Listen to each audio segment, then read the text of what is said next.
Hello and welcome to the Legal Edition. I'm your host, Attorney Mary Kay Elloian. Our show topic today is toxic food, toxic metals. What we don't know might kill us. Our guest is Dr. Gary Kracoff. He is a doctor of naturopathic medicine and a registered pharmacist. He is also a faculty member for the Center for Education and Development for Clinical Homeopathy, as well as the Academy of Integrative Medicine. He is also a health and nutrition coach at Johnson's Integrative Wellness Center in Waltham, Massachusetts. Let's welcome Dr. Kracoff.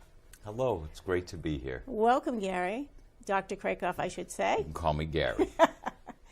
We're going to be talking today about toxins. And I was hoping that you could elaborate on what exactly are toxins and what they comprise. Well, there's a lot of things, from aflatoxins, which are from the metabolic byproducts from mold, and that comes in most of the grains and most of the things that are grown in soil. And they're part of Mother Nature, and in very low amounts, our body was designed to deal with them. Our problem is that we're getting exposed to so many things that our body isn't going to use that's harmful to it, that our detox systems are getting overwhelmed, and that's why we're having problems with all these different toxins. Now, these mycotoxins, I mean, growing up, we never heard about these things. These aren't new, are they? No, they've probably been around since the beginning of time, but what happens now is we don't work with Mother Nature, we sort of work against her. We're working at trying to get the most crops for the least money, and that changes what Mother Nature wanted. We should be rotating crops. We should be letting the soil rest and put nutrients back in. We shouldn't be using all these chemicals to stop some of the organisms or to try to stop the mold from growing. We're also probably watering at times more than we should, which allows mold to grow because we want the seeds to grow as fast as they can. And then you also have the problem with storage. We're not growing, cutting, eating, and growing, cutting, eating. We're growing, harvesting, and storing. And a lot of these grains are stored in grain elevators in different areas for a long, long time, which allows the mold to grow. Mm-hmm. Now there's the issue of climate change, and that's changing the whole ecology system. So we have to compensate for it. And I was actually looking at some of the numbers, and I couldn't believe it. Back in 1969, the FDA allowed 20 parts per billion in some of these grains, these mycotoxins. Right. As of 1982, the FDA set the allowable limit at 300 parts per billion. That's over 1,500% increase in the allowable amount of toxins that are in our corn, our peanuts, our tree nuts, and food that is fed not only to the animals, but we are ingesting. And the problem is there's usually a higher limit that's allowed for the animals than there is for humans, but a lot of that does get passed on. And an example, what if I'm a meat and potatoes person and you're a vegetarian? You're going to be eating a lot more of the grains than I am. And these limits are per serving size or daily dose or daily amount consumed. But if you're a vegetarian or you're trying to eat healthier and eating more grains, your daily amount you're eating could be 3, 4, 5 times what I'm eating. And so what does that do to both of our systems? You're getting overloaded. Right. And so, but how can someone recognize if they're being overloaded? What are the symptoms? The problem is, from mainstream medicine, we look at cause and effect. If you ate something and got sick, there's probably something in that made you sick. A lot of things are accumulative, and they accumulate over days, weeks, months, years. So one of the first signs we usually see when someone's detox pathways aren't working is change in digestion or bowels. And we use more antacids and laxatives in this country than anywhere in the world. So our detoxing isn't that good. The second thing we usually see is skin issues. That's the first thing the body does. If it can't get things out through the bowels or the urine, it tries to get them out through the skin. Is that what you consider dermatitis? Dermatitis. So we have adults with worse acne than they had when they were teenagers. We have more eczema and psoriasis, and the generic term is dermatitis, inflammation of the skin. Also, you can start having a fuzzy mind. You can't concentrate as well. Sleep gets disturbed. You could start having hormone imbalances. And so what we look at is, oh, it must be you're in your 40s, it must be perimenopause. Or you start getting inflammation in the body from the toxins. So you're getting arthritic. Well, that's normal. We have a problem with words. If a lot of people have it, we consider it normal. We should say it's common. We weren't meant to have systemic inflammation throughout our whole body. So what you're saying, it's common, but it's not normal. Normal, yeah. So we have to change what is considered normal. We have to change the paradigm, so to speak. Absolutely. Men, as they get older, a lot of men in their 50s, 60s go to the urologist because they're getting up 3 or 4 times, and that's their prostate, and we're all going to have prostate problems. But they say, oh, for someone your age, that's normal. It isn't. It's common. You shouldn't have to get up 3 or 4 times a night, no matter what your age is. Same with women who are suffering from severe hot flashes, sleep disturbances. It's normal to go through menopause, but it's common for women to have these severe problems for years. But that's not normal. That's not how our bodies were designed by Mother Nature. And so what I'm understanding now, that we have the crops that we're eating, and that also the animals are eating. And of course we're consuming the meat, the dairy, and the cheese, and all of that.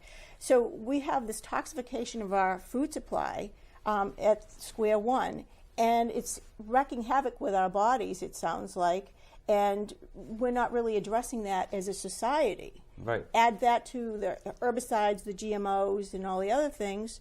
We're in big trouble. It sounds like it. And we're sort of going at things backwards. We're waiting till we have a problem, and then what can we do to either suppress the symptom or cut out the knee that is damaged and replace it. And what we should be doing is looking back to a simpler time. What did we used to do? I remember growing up, and you'd come home and the house smelled good because somebody was home, whether it's grandma or your mother, and dinner took a couple hours to cook. It wasn't, I'm picking something up, we throw it in the microwave, which destroys a lot of the nutrients and enzymes. And the good bacteria. And the good bacteria. And eating on a rush, eating prepared foods, everything was cooked. And there's some enjoyment and relaxation out of cooking, but eating shouldn't be just shoveling in food. It involves the brain, it involves the digestive system, and you should have all the different senses involved. And that includes going shopping and choosing the food, not just getting something to bring home and cooking it and being relaxed when you eat it. But our system is all backed up between the food, our lifestyle. If you're not getting enough sleep, when we get good REM sleep, that's when the body detoxes and cleans up the mess we made. Even normal metabolic waste gets eliminated. There's a lot of people with sleep problems. If you're not getting a good sleep, you're getting more toxic. Your body can't get rid of the normal metabolic waste, let alone all the chemicals we're ingesting. And then from the food supply, we're starting to shift because the farmers markets are around. It's easier to find organic food, free range. Buy local. And buy local. So I think we're starting to turn the corner. The problem is, I don't want to name names, but the big seed manufacturers and the big factory farms, while we're shifting this way back to a more holistic, healthy way to eat, they're looking at ways to increase production, which we need to feed the people. There has to be enough food, but we have to do it properly because you don't want to feed people and help them get sick. From what I understand, that paradigm isn't really actually all that accurate because from my research I found there is enough food. It just doesn't get to the right places. The distribution is not what it should be. Right. So, we have the cheapest food in the United States, but we have the highest healthcare cost. I mean, that is a fact. And what does that tell you? Now, one of the insurance companies in, I think it was Saturday's paper, they're changing, they did a small experiment and they're expanding it. And they're going to start paying the doctors for how they help you get healthier instead of a fee for each visit and a fee for each test. And over in China, a lot of the doctors were paid that way. They were paid to keep you healthy, and they didn't get paid when they had to treat you when you were sick. And so that's really what we should be doing. We should be working on what do we do to keep people healthy, not what can we do when everyone gets toxic and sick. Right. On another note, too, not only is it the aflatoxins and the mycotoxins, which are carcinogenic, and the FDA knows that and actually has written it into their policies and the documentation. However, one of the things that really caught my eye is that the regulations, according to the FDA, are just basically guidelines. There's no real hammer that comes down if people violate it. If these manufacturers exceed these limits. Like I said, 20 in 1962 parts per billion, now 300 parts per billion, and nothing happens. Yeah, and what's really interesting, and you're the lawyer, so from what you've explained to me, they have guidelines in place, but there's no teeth. It's almost like you tell your child, if you do this, this will happen, but you never enforce the penalty. Why even have that guideline? And so the consumer, we'd like to think this is one of the jobs of the federal government. On something big like food supply, there should be a federal organization that has studies, that has science behind it, has guidelines, and a hammer to enforce it, to protect us. And most of us think anything that's on the shelf is perfectly safe because it's FDA regulated. The Department of Agriculture has a big say, but from what you uncovered, there's no teeth to it. So why do things properly if it's a little more expensive or harder to do, if you can do it the easy way and just let it go through without a penalty? I find it remarkable that these things are left to check, and that's scary. And it's the FDA, Food and Drug Administration, that sets these guidelines.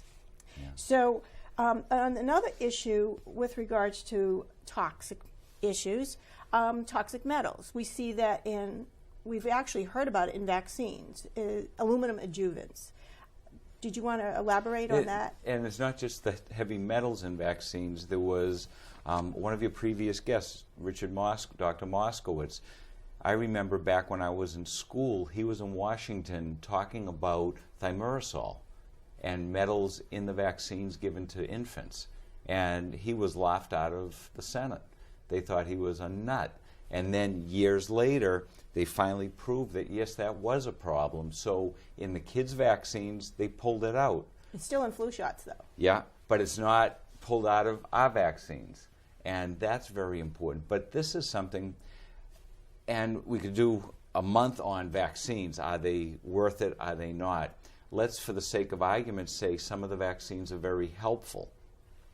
I think the problem is we're overloading the system. So the kids are getting, before they're discharged, the newborns from the hospital, they have a load of vaccines. And over the first year, they have more vaccines in the first 12 months than I had in my whole life.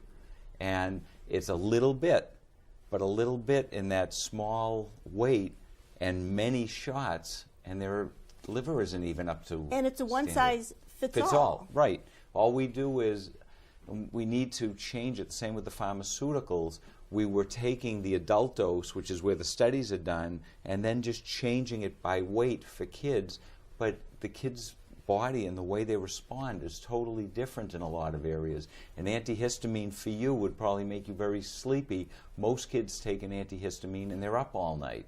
So we can't just say they're small adults.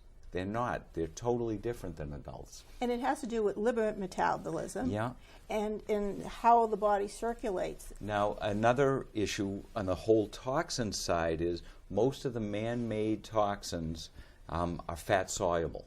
So as the body can't get them out, I like to think of a river from the snow cap to the ocean. There's dams in there. Some of your detox pathways aren't working. You're constipated. You're on something to help with acid reflux, which slows down digestion. What happens is the liver, if it can't get rid of all these metals and toxins, it stores them in the fat. And we're starting to see a lot of people with fatty liver. And we say, well, that's a normal part of getting old. It isn't. It's a common symptom we're having. Also, you have people who are overweight. That fat has a lot of toxic stuff in it. So you don't want to lose weight very rapidly, because as the fat melts, you're releasing these toxins, and that's another exposure to your body. So you want to do it slowly so your body can eliminate. But we're really, everything you look at, the medicines, the foods, all the dyes that are in there, why do we need pretty colored candy? We don't. With synthetic dyes. Why to women's makeup? There's starting to be some alternatives, but those are loaded with heavy metals and with chemicals. And, you know, there's increase in breast cancer and all these other cancers. And like I said, in the FDA documents itself, after perusing them at length, they are carcinogenic. Yeah. And they know it. So I guess what we need, and this goes to pharmacy also, in our area here, we had a problem with one of the compounding pharmacies. And on that end, it wasn't that there were regulations without teeth. There were very good regulations in place, both on the state level and the federal level, but they weren't being enforced. So maybe what we need to do is go through the regulations, and this is your expertise, have good, well-written regulations that protect us with teeth, but we need to enforce them. Just having them on the books, and then there's a problem, so we'll put another layer of bureaucracy and still not enforce them. That doesn't protect anybody. Right. That was the New England compounding pharmacy in Framingham, Massachusetts. Many people died, and it was due to fungal contamination. So, fungus. And there are steps on the books that should have prevented that from happening if the regulations that have been there for a while were enforced, and they weren't. And that is a tragedy no matter how you look at it, but it was a preventable tragedy. Preventable tragedy. Again, and this is happening in the food supply at a lower level, and it'll take a little longer, but we're probably going to get to that same point with the foods. The question is, how many people have to get cancer? How many people have to die? Well, the problem is going to be, just like the whole vaccine debate, does the vaccine cause a problem down the road? You can't draw a direct line. So as cancer rates are going up and we're having more autoimmune diseases and problems than we've ever had, and diabetes, they're saying, 30-40% of the heavy kids are going to be diabetic in their 20s. And we're causing this. This isn't normal evolution. It doesn't happen that fast. So where do we go? What do we do? I think what we have to do, unfortunately, it always seems to me it's the end user who has no say but drives the market. And so I'm finding even at the local big food stores, you're finding more organic food. You can get some free-range meat and chicken in Stop and Shop. You could never find that before. And the only reason I think they're bringing it in is because the demand. So I think it's the consumers that have to start not buying certain things, buying something else, and letting their legislators know. I called one of my legislators, and he said, I'm glad you called. He said, this is a hot item. I've had 20 calls in 2 weeks. I figured that would be a nothing item. He said, nobody calls. And so if you have a problem with this, you should let your legislator know. Absolutely. You're a vote, and each vote counts. So when these people come to you and they say, I have a problem, how do you treat them? Well, what I do is, one, I want a very good history, what medications they're on, what their doctor says, want to make sure they're not in a critical point where they need immediate medical care. I go back and try to find the why to the problem. And usually, if you're having a symptom now, we need to make you feel better now, but your problem isn't the symptom. The symptom is the body raising a red flag saying, help me. So you have to look back to when did this problem start, and the real imbalance was before that problem started. So it's really, I love jigsaw puzzles. It's like a jigsaw puzzle. And then the right way to help the person, it's not going to be take this pill and you'll be all better. There's a lot of diet and lifestyle and nutritional, or homeopathy, or herbs. Probiotics. Probiotic. That's like the basis of it all. Yeah. Now, have you treated children with autism? Have any come to you? I'll say I don't treat anybody. Have I worked with families with autistic kids? Yeah. And with homeopathy and getting, the first step is the digestive system, getting the digestive system working better. That's both so they can get nutrients in, but so they can detox, or the body can detox. And we've had some phenomenal results working with, I like a team approach, with their mainstream side, getting some other practitioners involved, and everyone can feel better and function at a higher level than they currently are, no matter where they are. So you've had positive results? Very positive results. ADD, ADHD, a lot of the autoimmune, we sort of throw our hands up. All we have on the mainstream side is immunosuppressives. Let's shut down the immune system. But these people are toxic. And so you have to very gently and slowly help the body start clearing up all the mess. And again, thinking of the river, you start downstream and work your way deeper. You don't do a full body detox. People will feel, and most of us have done that, you want to start spring right, so you do a detox and you feel terrible. That means you have some dams you didn't clear up, so everything backed up. I know sometimes people are just, they want to get it over, let's start that spring cleaning, and then they're getting themselves in trouble. Remember the tortoise and the hare, slow and steady always gets you to the end point faster. And it gets you there healthier. Yeah. And now, so what we're seeing now, I just want to recap some of this. Yeah. We're seeing the toxification of our population through toxic food and the toxic metals. We have the mycotoxins, the aflatoxins, and there's many, many more. We found they're carcinogenic. We found that they impede the immune system. And in order to get rid of those, we have to detoxify our body in a natural and gentle manner and not some kind of crash program. And also clean up the food supply, because you don't want to clean up and keep clogging it up. You know, yes, that's better than not cleaning it up, but it's really a multi-pronged approach from what we're eating, drinking, breathing, getting a good night's sleep, providing good nutrition. So, you know, our car, we make sure we put the right octane gas in. Why? Because we want the engine to run right. We're more complicated than a car. We need all the proper nutrients to stay healthy, and we're not getting it in most of the food. So we need to work with our legislators to get maybe some more people on board who want to proliferate this good food momentum. You know, I know there's a big outcry now for GMO labeling. In fact, I've been quite vocal on that issue, and the state of Vermont has actually been very vocal. They passed a law on that, which is currently being litigated right now. So that's kind of in a standstill at this point. And we should know, is this organic? Does this have non-organic, so it has pesticides? Is it genetically modified? And whether it's right or wrong to have GMOs, as a consumer, if you're buying something, you should know what you're buying. You have a right to know. On appliances and a house, you have a building inspector come in, so in theory, you know what you're buying. But on food, we're told everything is good, everything is equal, so it doesn't matter. And that is, I think, wrong, especially here in the United States. Mm-hmm. Now, what else would you tell parents whose children may have had some kind of reaction to some kind of, either whether it be food or some kind of vaccine or whatever? What would you say to?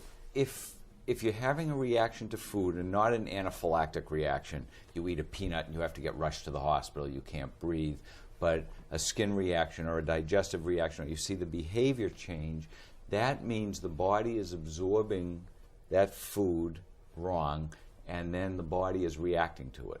And so that goes back to digestion and elimination, assuming it's good quality food that's going in. And people who have food sensitivities, yes, you want to eliminate the food that's aggravating you, but that's not the answer. You'll eventually get down to you only have one food to eat.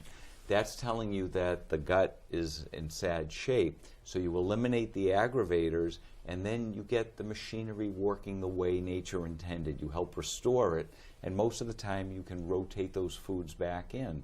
Kids who will only eat simple carbs and, the junk food, white flour, white sugar, soda, usually that's a kid thing, but a lot of it is that the digestive system is so messed up, the body knows it can't digest the more complex foods. That's the only thing they can process. So that's a flag. Let's start helping the gut, and then they'll be able to start eating those foods. Do you also see people with like newborns, and what are some of the issues that they come in with? From pregnant women, you want to make sure they're getting enough essential fatty acids, the omega-3s, the probiotics. Those are the two best gifts a mother can give her future baby. The little kids, we have a lot of babies now in the compounding center. We're filling acid blockers for newborns. The reflux is so bad. That's ridiculous. And that's insane. It might help so they don't erode their esophagus, but again, you need to fix the gut. And most of those babies, the mother was either on antibiotics or they were C-sections. And when you're a C-section, you don't get that normal seeding of the bacteria from the vaginal tract. Simple problem, simple solution, but we don't look at that. We go right to the pharmaceuticals. And from my research, I also found out that a lot of the baby formulas are GMOs, soy-based or GMO-based. Yeah. Well, and then the soy-based. We have a lot of kids that, if for whatever reason the mother doesn't breastfeed or can't, they put them on formula and they have problems. So the formula isn't that clean. Then we switch to soy-based. Soy-based is estrogenic. So we're giving all these newborn baby boys their full food nutrition supply is coming from an estrogen-based substance. So how healthy is that? We won't know that for another 3-4 decades. Didn't the Japanese society eat a lot of soy? No. Well, yes, but they eat a little soy with their meal. We, in this country, when something is good, we go nuts, we go crazy on it. So there's soy milk, soy chips, soy bars. I'm going to have tofu for dinner, and I'm going to become a vegetarian, and then all your protein is 100% from soy. I see. So too much water will drown you. Right, right. So everything in moderation. So basically, we're saying even if you want to eat in moderation, it's best to have a different menu every night, not just have the same pattern of food over and over. There's so many foods out there. We should be rotating. Just like rotating crops. So absolutely, which we're not doing. But, you know, if you think about it, we were hunters and gatherers. Mm-hmm. The women were the gatherers. They went out and touched everything and figured out what was right. But when you go into the supermarket, the first thing your eye tracks to is the fruits and vegetables, but the deep-colored ones. Nobody looks at a head of iceberg lettuce and salivates and says, I can hardly wait to take a bite out of this. That's Mother Nature telling us what's nutritious, what isn't. And we should do the same thing, but what we do is instead of shopping every day and seeing what does our mind say I want, we go to the refrigerator and what do I have left over from last night, or what did I buy on sale? So you make something and you eat it 3 nights in a row. Or you buy 12 apples. Mm-hmm. You should buy a couple apples, some oranges, some grapefruit, some kiwi, and rotate, or have a mix of it. So we need to kind of get back to basics and kind of rotate. Keep it simple. Keep it simple, but keep it pure. Yeah. Well, thank you. Thank you for joining us. You're welcome. This was great. This has been wonderful. I want to thank our guest, Dr. Gary Kracoff, for sharing information and insights on identifying toxins and improving our health. I also want to thank you, our viewers, for tuning in. For more information on our topic and today's guest, please visit The Legal Edition online at thelegaledition.com. As always, this information is for general educational purposes only, and it is not to be relied or construed as legal, business, or medical advice. And please consult a professional advisor as to your particular legal, business, or medical needs. Thank you again for joining us, and we'll see you next time on The Legal Edition.